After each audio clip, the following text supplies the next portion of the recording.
Thanks for coming out today. I'm Todd Dills, the editor of Overdrive magazine, and today we're rebooting our Partners in Business program. It's great to be doing this again in person.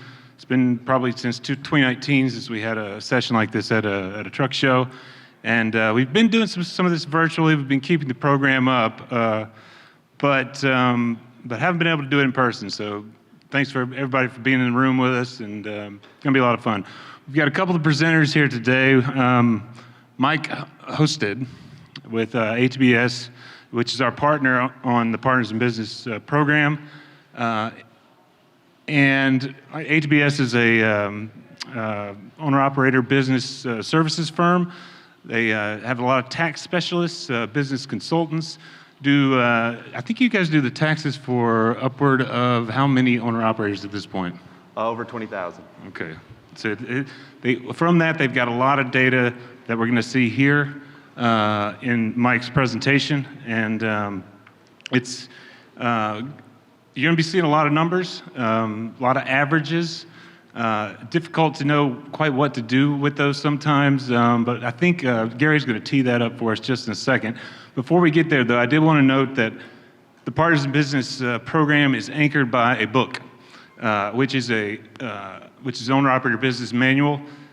It covers everything from kind of just business startup to all the way toward expanding as a small fleet, planning for the retirement that inevitably we're all going to get to at some point, and everything in between.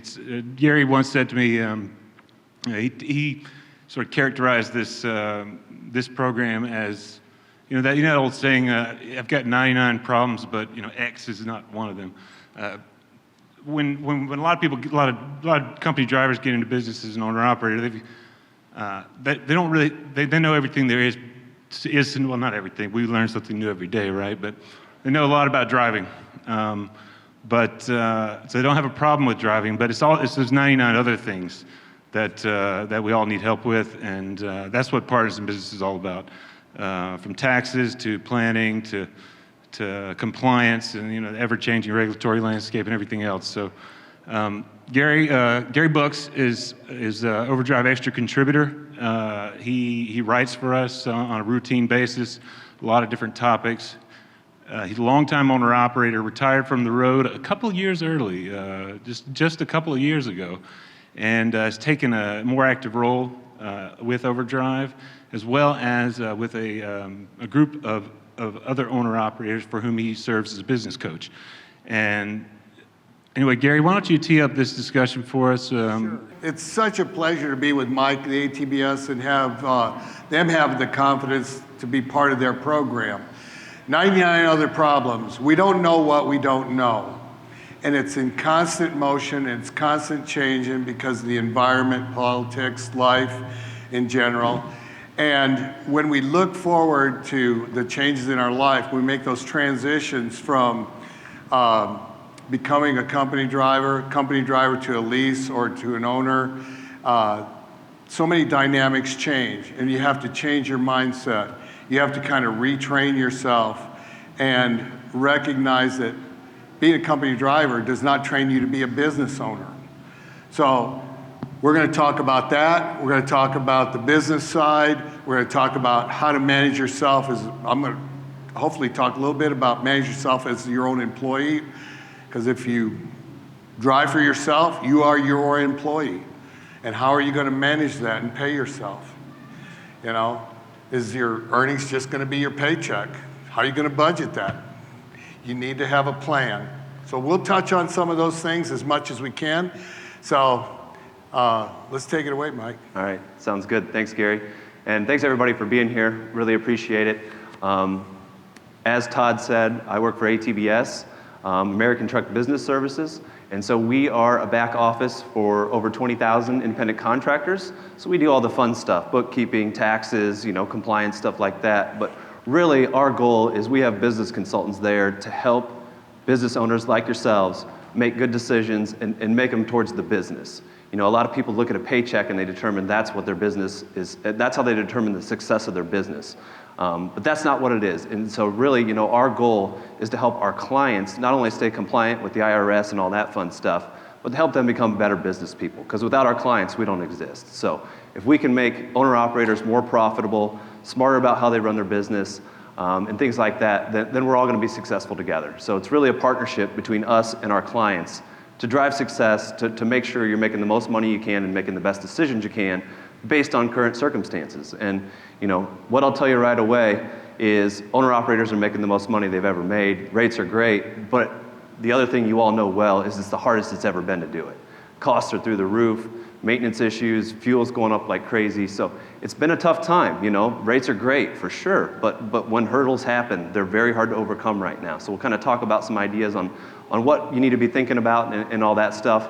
I'm also going to get into some IC industry averages. So keep in mind these are averages. There's a lot of folks doing a lot better. There's some folks that aren't very successful. So these are going to be averages right in the middle. But we're going to kind of get into the details, the data, and kind of just show you what we're seeing and what the market's seeing. And hopefully, you'll come away with, hey, here's a couple things I can do to improve my business out of this. So we'll get into it. So the first thing we like to do is we like to talk about what is the economic environment of trucking right now.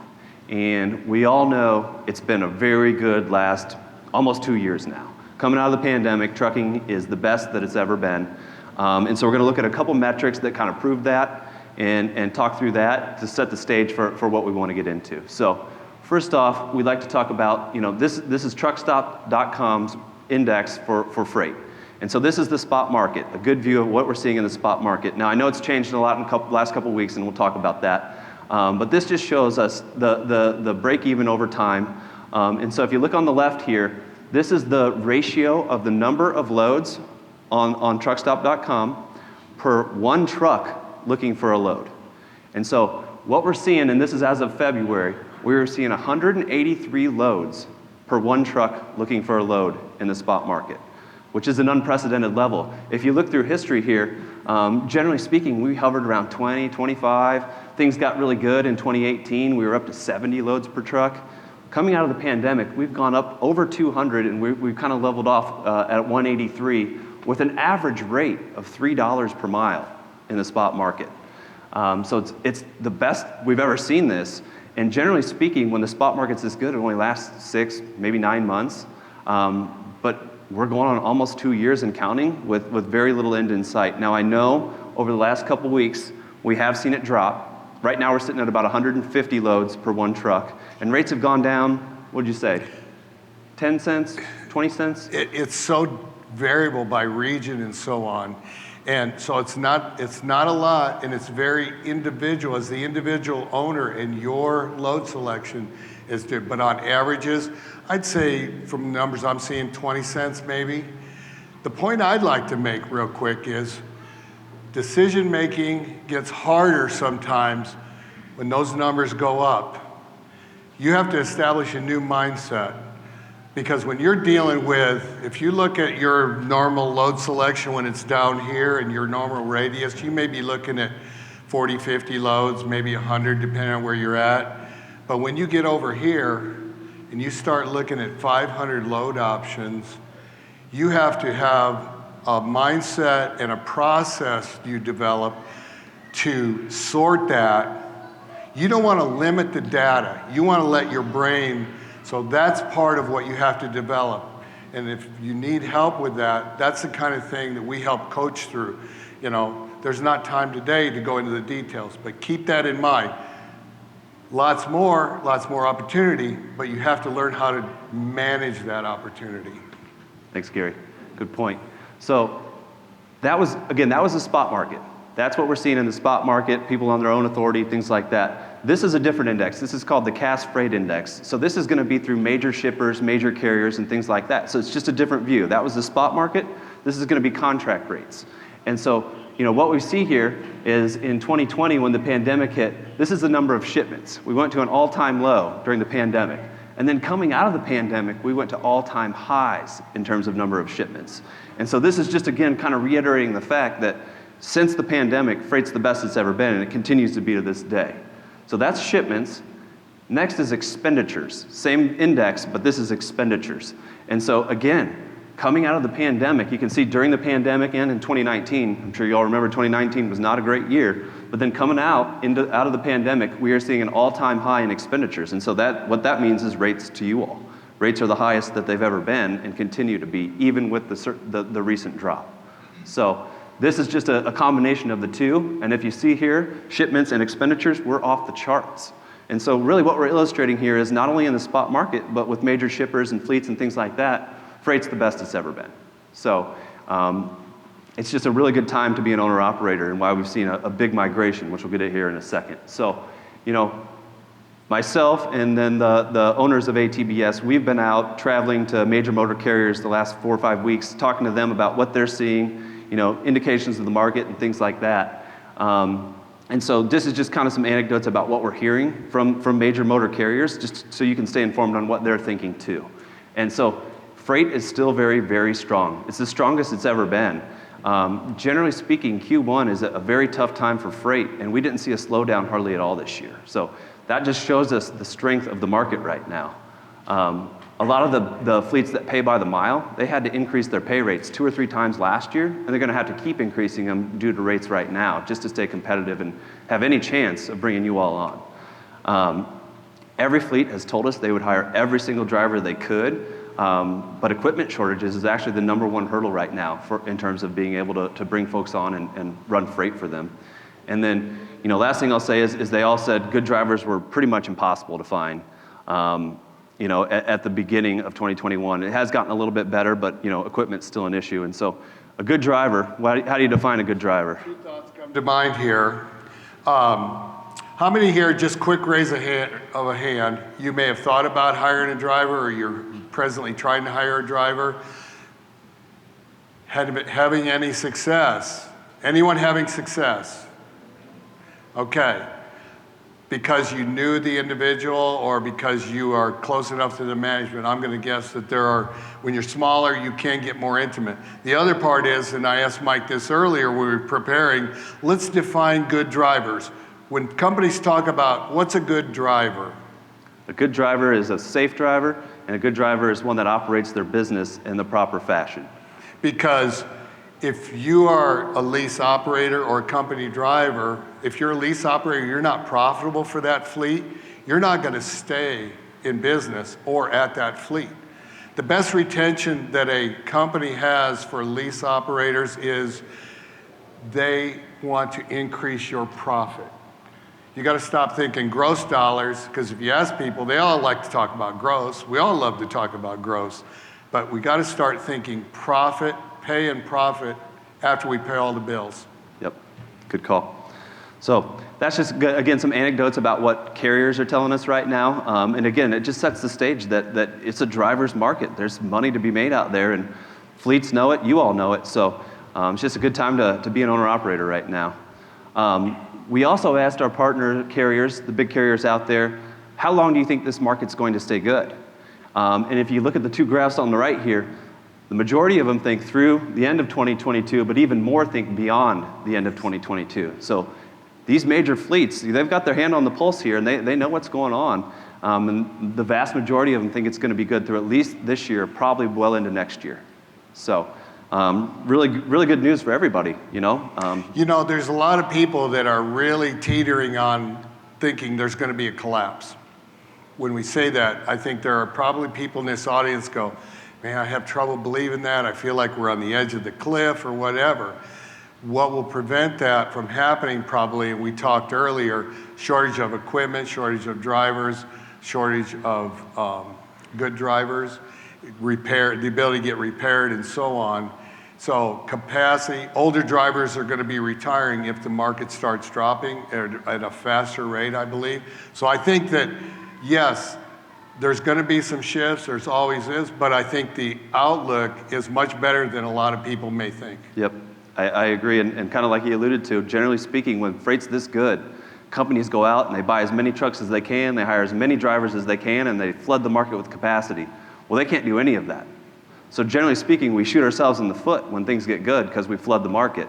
Well, we can't do that now. Right. We don't have the ability to do it because we can't get trucks and we can't get good qualified drivers. So generally speaking, this is a really good thing of these shortages. It's going to keep us all profitable longer than it ever has in the past. So, one thing we like to talk about is the driver career journey. You all are at different portions of this career journey. So, you know, the general path, you go to school, you do your training. The next step is you got to become a company driver, spend a year there, and then, you know, most people say, hey, I don't want to work for the man. I don't want to be told what to do anymore. So what's the next step? You become what we call a pioneer. That's a lease purchase driver. Hey, I'm going to get my feet wet. I'm going to try my hand at running a business, see how it goes. A little bit higher of a failure rate in that model. Some people aren't made for it. Sometimes it just doesn't work out. But there is a lot of success. And probably most of you in this room have been through that path and had success, and you move to the next step. We call it a hired gun. That's you had some success as a lease purchase. You decided, I want to go out and buy my own truck. But you like that safety net of running for a motor carrier. You get the discounted insurances, fuel, their freight network. They don't have to bill for loads and things like that. So you buy your own truck, you hook it onto a carrier. Next step would be, hey, I'm tired of running for a carrier. I see these $3, $4 spot market rates. I'm going to go get my own authority. So you have your own truck, you take it to the spot market, and you start playing in that and you know, running your business all on your own. And then lastly, you have success there, and you want to keep growing. You know, there's money to be made. We all want to grow right now. So you start your own fleet. You start bringing on trucks, bringing on drivers and things like that. We were talking earlier, and Gary, what was you saying? What's the biggest hurdle probably to go from one truck to multiple trucks?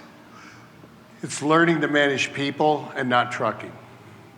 Because when you start hiring drivers, to deal with that interpersonal relationship is totally different. They call you up and say, you know, hey, I've got trouble at home, you know, the wife, the children's sick, or whatever. I want to go home for the musical my daughter's going to sing in, or, you know, and that's not in the interest of your fleet. You're going to be agitated and so on. They don't take care. As a small owner, we think we'll hire somebody and they'll operate like we do. They'll work as hard as we do. They don't have the sweat equity invested that we do. So you have to probably think in terms of, if you're running 100%, if you're lucky, they're going to run 80% of what you do. And you've got to pay for that and still return a profit. And that's one of the big hurdles. You know, as a hired gun, I did that because I hired the company.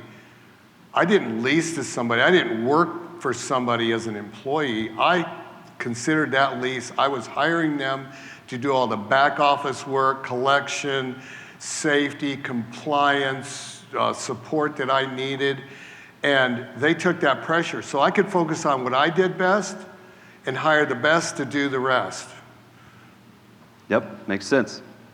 Thanks, Gary. So yeah, just think about where you are in the career journey. It's always interesting, and you have to think a little bit differently depending on where you are. So next thing I'll say is we asked our partner fleets, did you grow in 2021? And I'll tell you right now, every single one of them tried everything they could to grow last year. Every fleet in the country spent as much money as they could on recruiting, finding drivers, whatever it may be to grow. Only about half of them ended up growing. The other half actually lost ground last year. We'll get into why here in a second. I think you all know why.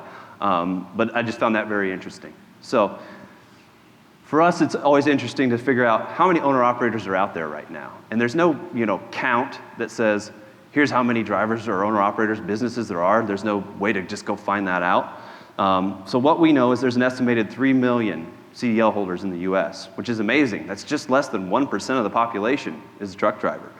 And that's everything though. That's over the road, final mile, people that drive dump trucks, you name it. Our best estimate in the past, based on a bunch of surveys and things we did with research, was about 10% are owner-operators, so about 300,000. And that was split up. About a third of them were in a lease purchase. About a third of them were in their own truck, but they pulled for a major motor carrier to have that safety net. And then about a third were out in the spot market on their own authority. Well, because of the nature of the market right now, we've seen a pretty big migration from folks going from company driver to owner-operator. And why wouldn't you? It's a great ability to have the freedom to go out and run your own loads and make your own decisions and still make a great profit at the same time. So the best current estimate is there's probably about 450,000 owner-operator businesses in the US right now. And a migration has gone towards that person getting their own authority. So this is just a different look at the same thing. So this red line is the number of power units at major motor carriers. The blue line is the number of owner-operators. And so what this tells us is, again, people are getting into the owner-operator world, but they're not necessarily going to the major carriers. When they're becoming owner-operators, they're going and getting their own authority. They're going to a smaller fleet or pulling for their buddy or whatever it may be. So we're seeing a lot of people turn into owner-operators, but they're going out and doing their own thing and pulling for smaller fleets right now because of the market that we're in. Mike, what are some other reasons that you think people are going that route and leaving the company to become that? Is it they think more money, they think more freedom? Generally speaking, it's more money. They hear their buddies making $3 a mile and the carrier's only giving them, $1.80 a mile. And so there's a huge opportunity there. It does come with a lot more heartache though, which we'll get into in a second. But I'd say the major reason is the opportunity. It's amazing. It's the best it's ever been. You give up that safety net, so you got to be ready to accept the risk that you have decided to take on. Remember in business, not to discount the cost of risk. Absolutely. So next thing we asked our fleets is how much do you want to grow this year in 2022? And I'll tell you, every single one of them, they want to grow more than 20%. They would tomorrow if they could. Every fleet out there would add as many trucks as they could, as many drivers as they could tomorrow. But because of the constraints we already mentioned, truck shortages, lack of good qualified drivers and things like that, their realistic expectation is, hey, even though the market's amazing and we'll do whatever we can to grow, the best we think we can do is 6 to 10%, which is very interesting. So next we asked, what are your obstacles? Why can't you grow? And so for the last 20 years, it's been driver shortage, driver shortage, driver shortage. We can't find drivers. Well, for that is still an issue, clearly the number 2 issue, but all of a sudden trucks is actually the number 1 issue that's hindering growth right now. Which we'll get into more in a second. You all know the truck issues. Any of you trying to grow right now, trying to price out a truck and buy one, it's painful. So we'll talk about that more in a second. But it's very interesting that all of a sudden, driver shortage isn't the number 1 issue, it's trucks, which makes for a very difficult environment to grow in, especially for that small, person that's starting their fleet and trying to grow. It's a very difficult time and again, risky to grow. So next, we're going to get into the analysis. This is the data. This is what we're seeing, what we're hearing, and things like that. So this is very straightforward. Again, keep in mind, these are averages. So I know there's a lot of you that do better. Hopefully, all of you do better than the average. And so what we're looking at here, and you don't have to read all this, basically what we're looking at is we're looking at 2021 versus 2020. What does it look like year over year? What are the changes? What have we seen? All right? And so first off, we're going to look at revenue, the engine that drives your business, the most important thing. We'll start off with miles. So the average IC was down almost 8% in terms of the number of miles they ran in 2021 versus 2020. Who drove fewer miles? Did you plan to drive fewer miles, or did it just happen? Or was there a hardship that caused you to drive fewer miles? Planned it. Okay. How many tried to drive more miles? Did anyone drive more miles? Okay. I think mostly because of COVID in 2020. Okay. Okay. The rebound. Okay. Yeah, good point. Yeah. Okay. So one thing I'll note here, 8,000 miles is what we're seeing less for the average owner-operator. We just said there's 400,000 owner-operators. If you do the math there, that's 3.2 billion miles that we lost in capacity last year.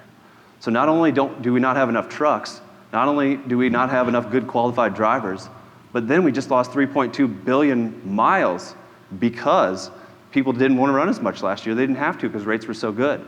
So all these factors have kept the market strong and will continue to for the foreseeable future. All right? And so this is a really interesting one. This is the average miles over time for an owner-operator. If you look on the left, we start this back in 2003. So some of you have been doing this since then. I know that's right when Gary started. We were talking earlier. Our average client was running I started right here, and I wrote it up. And I finished the year, and I sat down, and I broke even my first year as an owner. And I told my wife, I need a new plan. So it's going to be a short-lived experience. So the crazy thing here is the average owner-operator in 2003 was running 139,000 miles a year. Think about that. That is a lot of miles. We just said our average owner-operators running about 92,000. That's a big drop in miles. Now, there's That's been a lot. part of what I did. Yep. I cut my miles by about 30%. Yep. And my profit went. So there's a lot of things that impacted that. You know, hours of service, ELDs, you name it. You can't run 3 logbooks. It was great when you could. You can't anymore. So the interesting thing about this is, when you look here, 2008, this is when things were great in the world. Everything was as good as it could be, and then the Great Recession hit. Well, guess what? Drivers' rates went down. Drivers had to work harder, and they did. ICs work as hard as they need to get that revenue and to make sure their family's taken care of. And so you can see here the ups and downs of the economics of it. In 2018, freight was amazing. Miles fell off a cliff. 2019, 2020, we didn't know what was going to happen when COVID hit. The world was going crazy. Everybody was running hard, and things then got really good again, and we're falling off another cliff. So what this really tells us is people work as hard as they need to, and they're not going to overdo it. Why would you? Go home, spend time with your family, whatever it may be. But this just shows us during good economic times, miles always go down. 18 was the ELD effect. Yep. People, it lowered our mile, but our profits went up. Yep. So it's just very interesting to see that. You'd think intuitively, hey, freight's the highest it's ever been. You should be out there making hay when the sun shines. But quality of life is just as important as money. We all know that, and this really reflects that, which is, a very good thing. So now revenue per mile. The big thing here I want to focus on, and we'll just be quick at this, but the average revenue per mile last year went up about 17%. About half of that came from fuel. Fuel surcharge going up, of course your revenue is going to go up accordingly. The other half really came from pure rate increases. People are just getting better rates out there on the road, and it's just good to see these rates going up. So sure, fuel surcharge did impact it, but rates have gone up, and I know you all probably have felt that, and hopefully it's benefited you. So I really like this chart, and I'm gonna spend a little bit of time on it, but not too much. And the bottom line here is, this is our analysis. This is what it takes to run in the spot market versus pull for a motor carrier. We believe it costs about $52,000 more in revenue a year in order to go to the spot market versus run for a motor carrier, or about 50 cents more a mile you need to be grossing in order to make that switch and just break even. And so why? Because you have to get your own license, permits. You have additional insurance, and if any of you are on your own authority, the liability insurance to go out and get started is unbelievably expensive. That's not total insurance. That's just additional insurance on top of what you're already paying. Yep. Make it real clear. The next one is trailer, and so this is a big problem right now. Trailers are harder to find than trucks, and they're about 2 or 3 times what they should cost right now.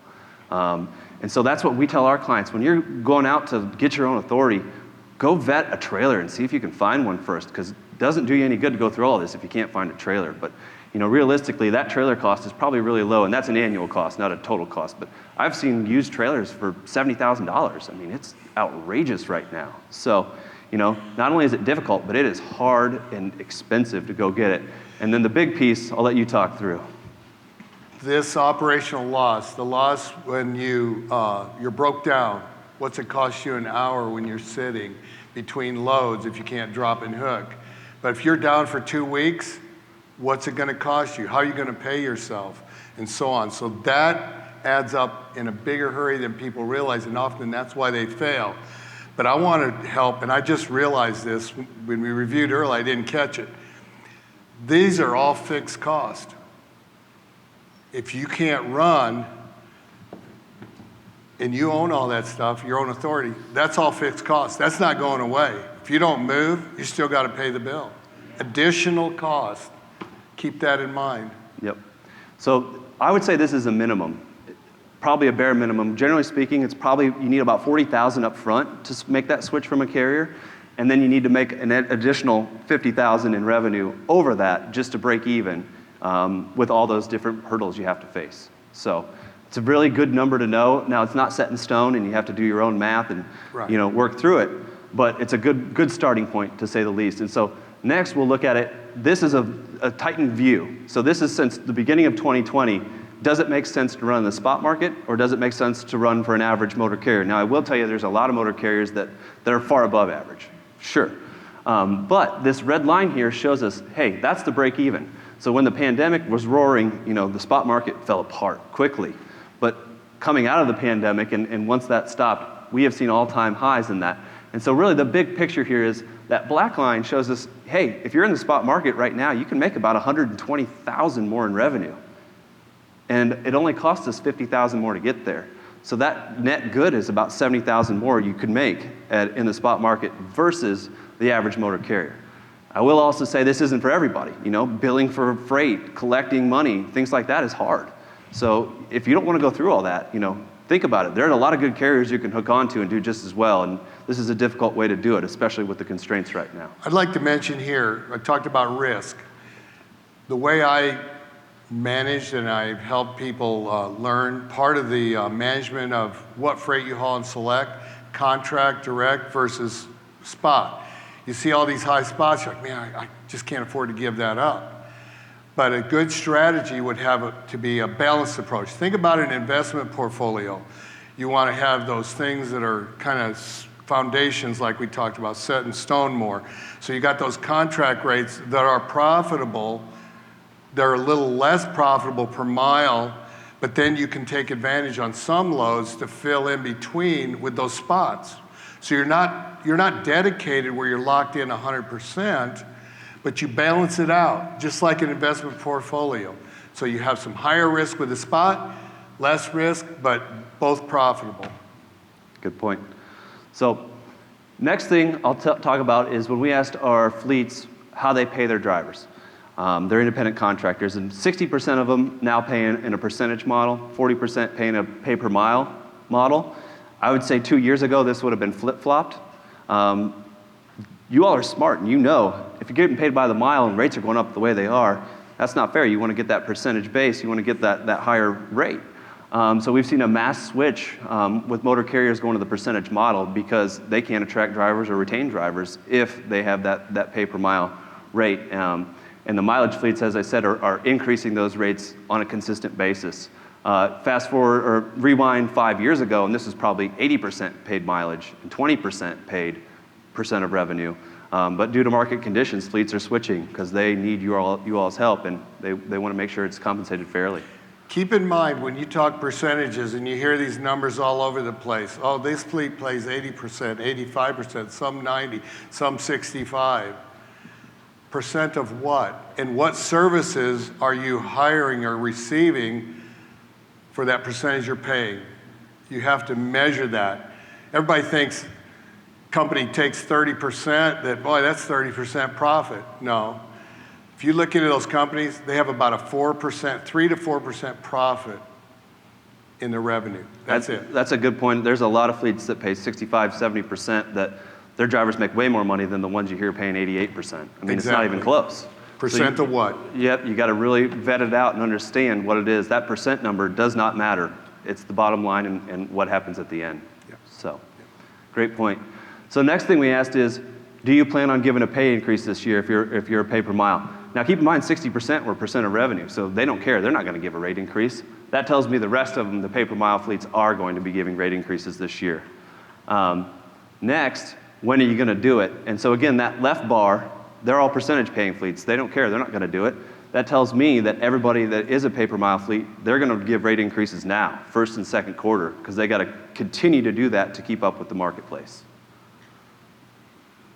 All right. So again, keep in mind these are averages throughout this whole process. But the average I see grossed $162,000 last year, up about 8%. And you can kind of see on the right here, folks on their own authority, dry, reefer, flat. Either way, good percent increase in terms of total revenue. Again, some of that did come from fuel surcharge for sure, and it's going to continue to swing that way. But rates themselves were up pretty high.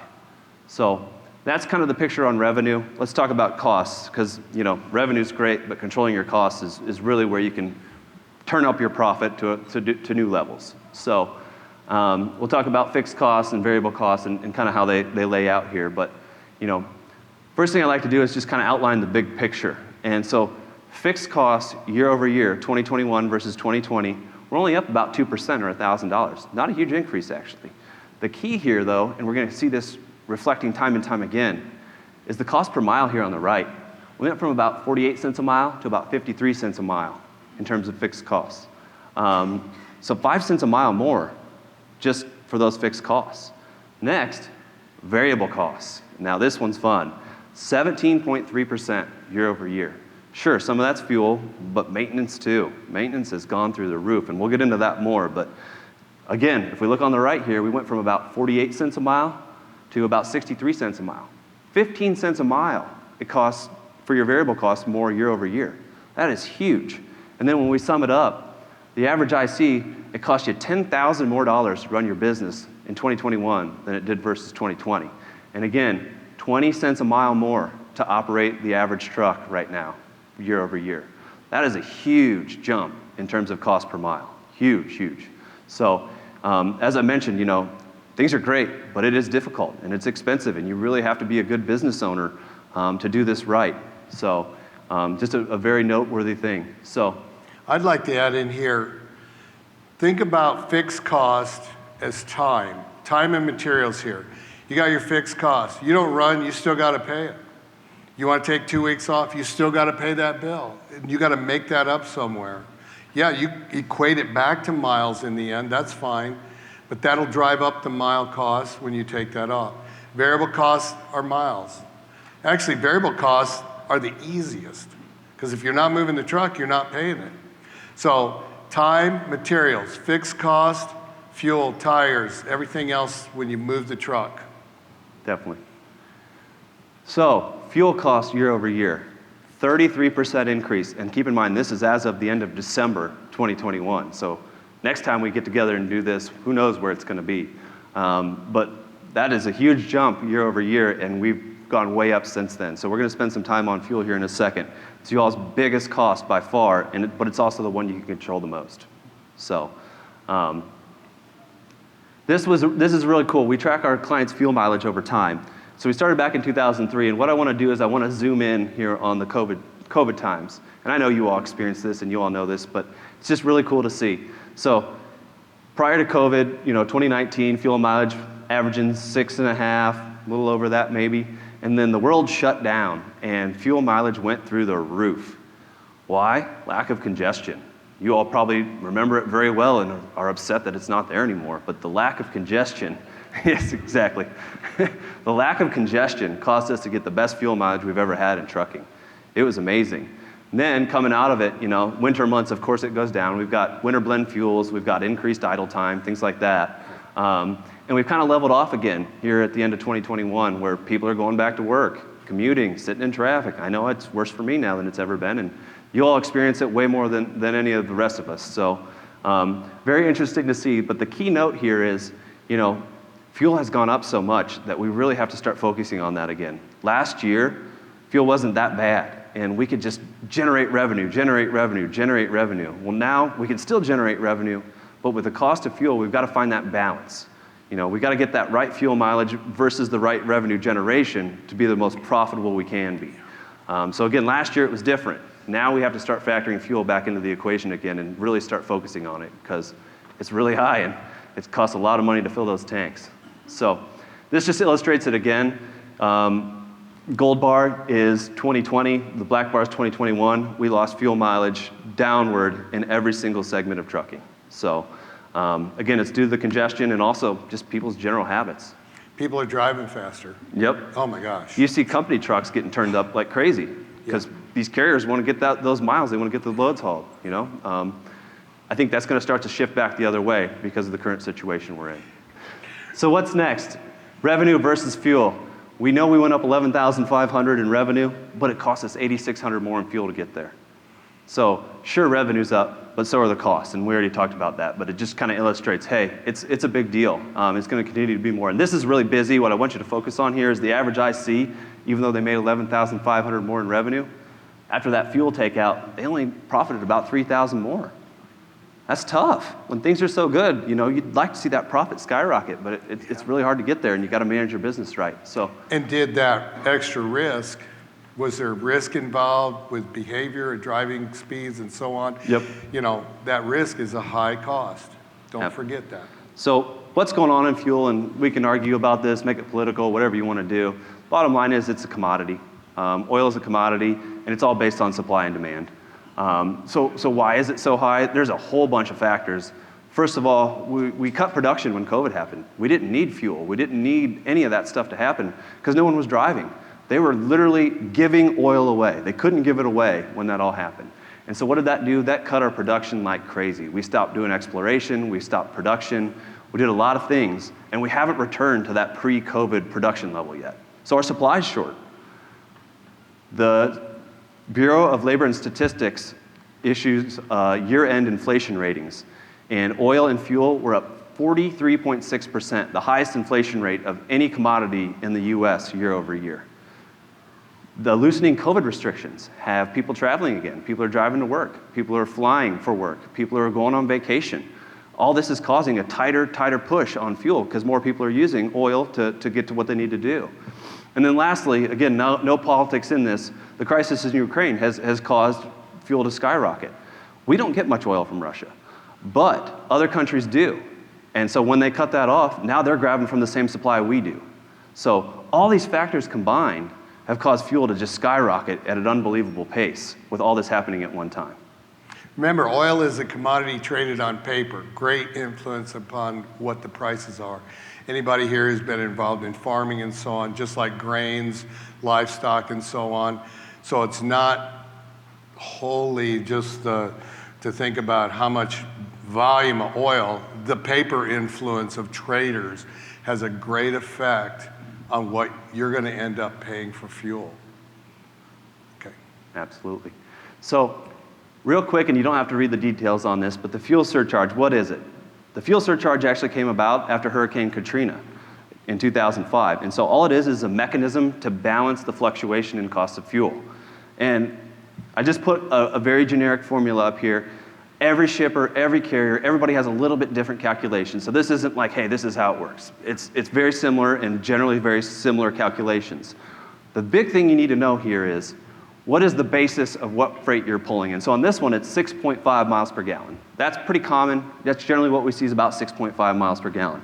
And so the bottom line is, as long as you're getting 6.5 miles per gallon or whatever your basis may be, you shouldn't ever spend more on fuel. The fuel surcharge is there to make sure that no matter what, as long as you're getting that fuel mileage or better, the cost of fuel shouldn't impact you whatsoever. Is that current, or that's not current? That 311. Okay. 311 was when I pulled those calculations. Give me a number for fuel surcharge. The last load I pulled, I think it's 62. I've heard numbers over $1 in some contracts. So it's very individual. Yep. So yeah, again, keep in mind this is no master equation, but this is generally how it is. And what you really need to know is that basis. What is the basis that this is on? Is it 6 miles to the gallon? Is it 7? That's where you need to be. As long as you're there or better, you're actually going to be just fine, and fuel should not touch you whatsoever. The other thing I'll tell you is the best owner-operators will tell you time and time again they want fuel to go up, because if fuel goes up, you can profit on fuel. Yep. So the more fuel goes up, the more money you stand to make, so long as you're running your business efficiently. All right? And so this is really busy. And what I did here, though, and what I want you to focus on is the column on the right here. And so this is based on that 6.5 miles to the gallon. If you're getting 6 miles to the gallon, you're losing money. 5 miles, you're losing a lot of money. But as long as you're getting over that basis, 6.5, so it's 7, 8, 9, 10, you're actually profiting off that fuel surcharge. And the higher that fuel surcharge goes, the higher your profit is. So again, the best operators are going to tell you, fuel going up is really good as long as you're getting good fuel mileage. People have told me they can't afford to slow down to save fuel because they have to run more miles. These are owners. Got to get that extra load in. But they're not doing the math on what would be the profit if they slowed down versus driving faster and trying to haul another load. It's very individual, of course, but also is the risk worth taking? You want to balance out and have that quality of life and so on, and you don't want to panic. Yep. The bottom line is every load's different, every situation's different, and you need to have the tools and the foresight to do the math and figure out, hey, what makes sense for me? Is it more revenue? Is it less fuel? You got to have a combination of the two right now to be the most successful. So, driving habits, we won't spend too much time on this. You all know it. But slowing down is the biggest one you can do to impact your fuel mileage. I mean, that's all there is to it. Slow down. For every mile per hour you slow down, you're going to gain roughly 1/10 of a mile per gallon in fuel mileage. So if you're out running 75 and you're getting 6 miles to the gallon, If you slow it down to 65, you should get 7 miles to the gallon. It's basically that simple. You know, find the sweet spot. You know, what are the ideal RPMs for your engine, your truck? It's important to try to stay there. But really, you know, I think the biggest thing that we talked about is using that momentum. Don't waste your used fuel that you use to get up to speed with unnecessary braking. So stay back a little bit, you know. Yep. Don't be braking, because that is wasted fuel every second you brake. Pressing the brake is like pushing the accelerator. And the other part is, watch your following distance so you don't have to brake. Leave a lot of room in front of you. Drive a little slower if you have to, and you will be more efficient. You'll still get there. Same time as the guy who sped past you almost. You've been up to the stoplight. You pulled up next to him. You know what I'm talking about, I think. Yep. So. And everything else you all know. You know, use your cruise control when you can and when it's safe. You know, cut your out-of-route miles, and of course minimize idling when you can, when it's appropriate. Yeah. So, you know, what else about fuel? Managing cash flow is probably the hardest part as fuel, especially as it goes up quickly. You all know that, but just be smart. Think about it every time you're fueling up. Does this make sense to fill up all the way right now? How's it going to impact my next settlement, my next check, whatever it may be? You know, if you got one more day before your pay period and you put $1,200 worth of fuel in, you just ate up all your profit. Sure, you're going to gain it back, but how does that impact you personally? You know, is it going to affect your bills and things like that? Just think about your cash flow when you're fueling with the price the way it is. Next, fuel discount networks.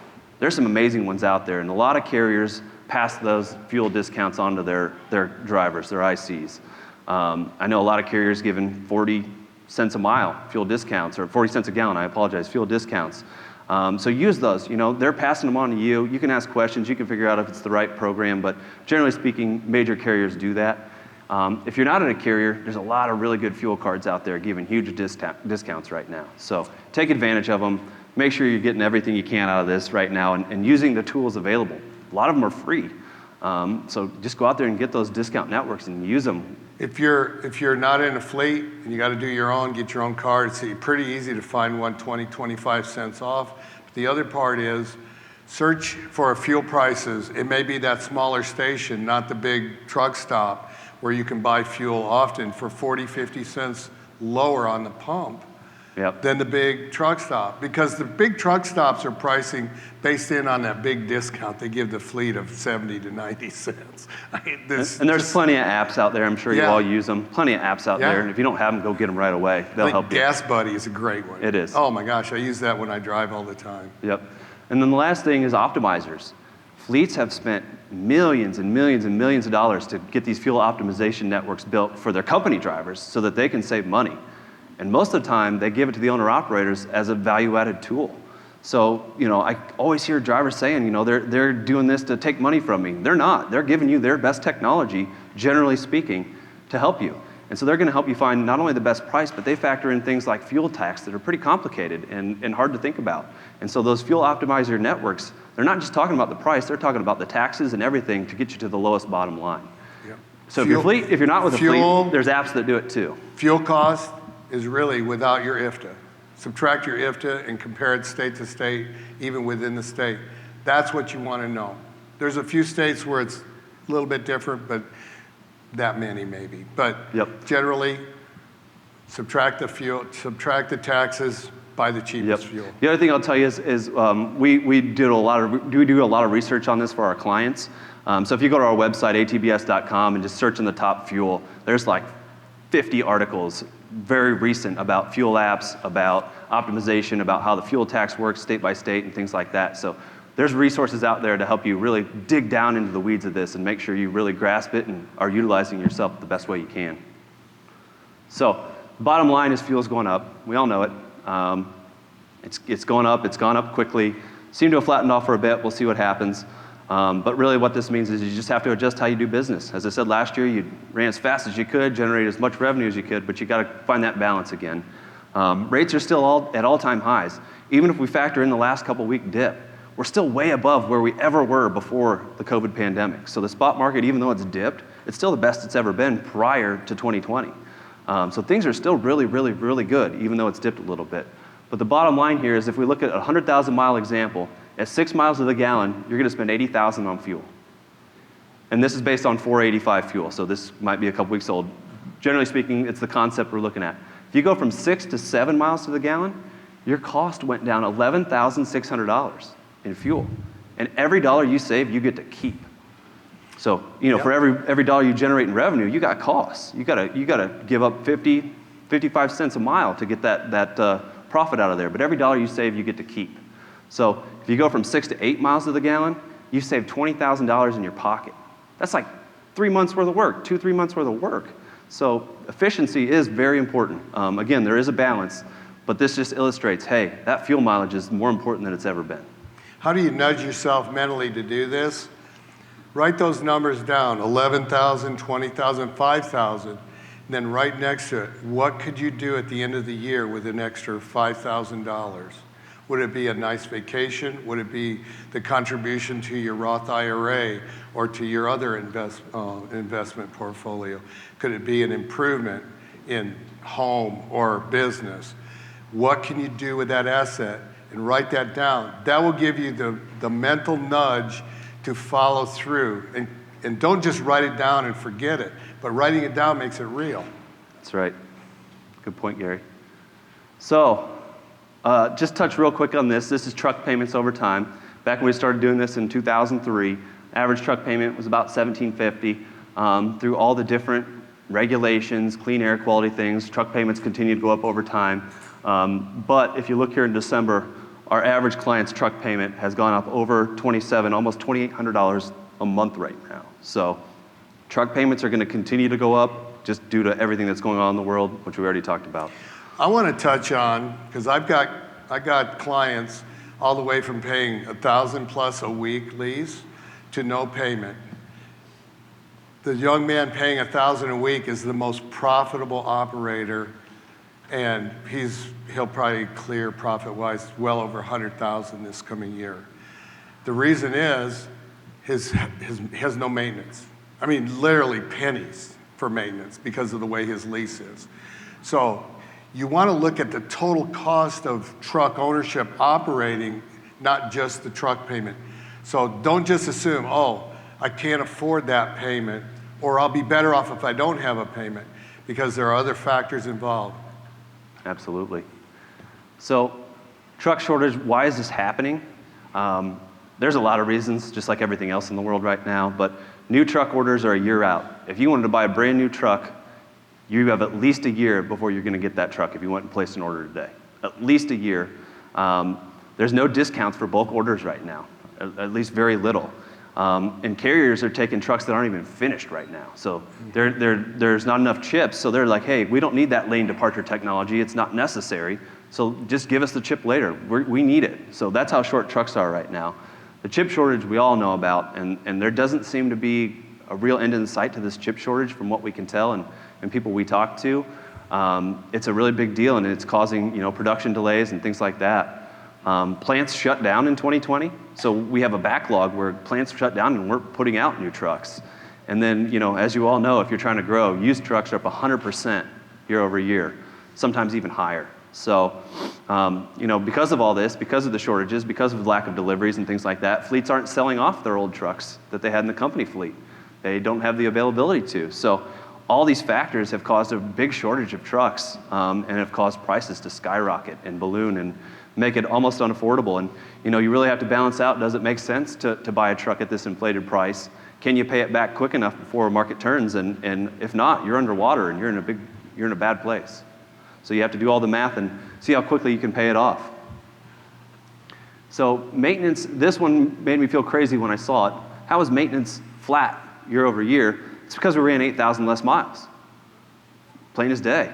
We ran 8,000 less miles, so maintenance total cost was flat. But if you look here on the right, the average IC, and again, this is an average. Maintenance is a very customized deal. But the average IC went from 11 to 12 cents a mile. So 12 cents a mile is the average IC maintenance cost right now. That's a big number. It's a real big number, and some are even higher. That doesn't factor in opportunity cost either. It takes weeks to get through the shop and things like that now. So this is just a different look at the same thing over a long period of time. The key here is, again, the cost per mile continues to rise at a very rapid rate. And again, doesn't seem to be an end in sight for that right now. The other real fun one here, though, is when you see in 2009 there was a huge dip in maintenance. What happened? Why would that happen? And then a huge spike after. Things were so tough that people were deferring their maintenance. They weren't getting it done when they should have, and then that caused bigger problems, which caused maintenance to balloon afterwards. So stay on top of it, because ballooning this now would be a death wish. Could we have the same result, but because of a different reason with shortage of parts coming? Could we have that bounce when we come out and we start getting more parts and people need to repair these trucks they couldn't repair, even though they had the money now? We could see that people needing in-frame trucks, for example, because they kept them longer. Yep. Just an example. We definitely could. Yeah. It'll be interesting times, but what we'll talk about next, what are the top 3 reasons for IC failure? Number 1 is maintenance. Every single time, at every carrier, at every personal owner authority, maintenance is the number 1 cause for business failure for owner-operators. 2 is health or retirement, and then 3 is not managing your finances and taxes well. So maintenance is the number 1 cause of IC failure. And what I'll tell you, what's going on, there's a lack of qualified mechanics. We all know that. You see crazy amounts of money being thrown out to hire mechanics, and they just can't seem to get them in. Shop rates are over $200 now, on average. A couple years ago, it was $125 an hour. So not only are the rates going up, but we're seeing fees like computer fees and just random stuff. It's like you're on Ticketmaster and feel like you're getting screwed again, So rates are through the roof, and parts shortages we all know. So now we've got a big lack of qualified mechanics, so it's taking forever to get in the shop. Then rates are through the roof, and then you get in the shop and come to find out they don't have the part you need. So then you're waiting again. And then all this is contributing to older trucks and longer than normal lines, which is just compounding these issues over and over and over again. So all these things are a really big issue, but the biggest issue is, in terms of failure, is ICs can generally afford that cost of the repair. They can afford that. They've generally set aside the money. They can't afford the opportunity cost, the 3 weeks downtime where they're not making any money, they're not paying their bills, whatever it may be. So the biggest cause of failure is maintenance, not necessarily because of the repair itself, but because of the lack of income coming in while you're waiting to get this repair done. I'd like to touch on this a second and start thinking more about preventive maintenance, doing those things before they break. And that will eliminate a lot of these problems and reduce your cost. 17 years on the same truck, I was towed 1 time in 17 years, 1.35 million miles. Find a home shop that you trust with your equipment. Go in, talk to them, let them get to know it. A lot of people say, I got to do all the little things. Go in, have them do more inspections, have them do the little things for you so they know your equipment. In the long run, short term, you may think you're paying more. In the long run, there's a very good chance you will save a lot of money. Absolutely.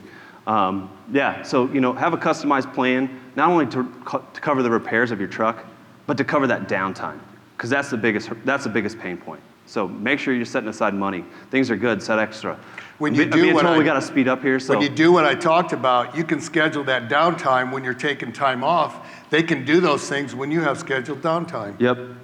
Last thing I'll say on that real quick is there's some great fluid analysis out there where you can get your oil tested, your transmission fluid tested, things like that. They look for wear metals within that oil, and you just send a little sample of oil off. They'll say, here's the wear metals, here's what it means, and you can actually figure out, hey, this part is wearing out quickly, and you can get that part ordered, and you can get it put in while you're on home time.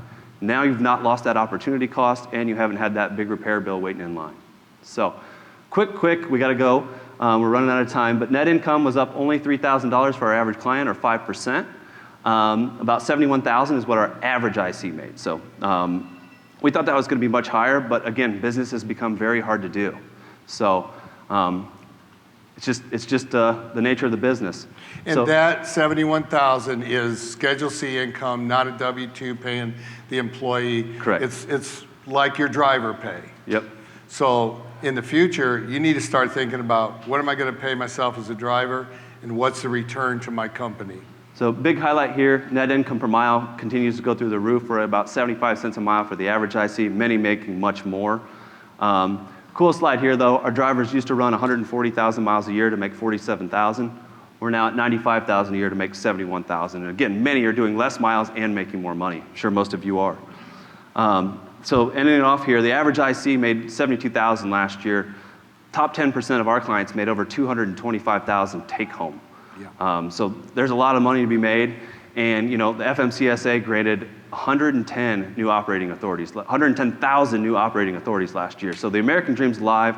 There's money to be made in trucking right now, and there will be for the foreseeable future. So keep doing what you're doing.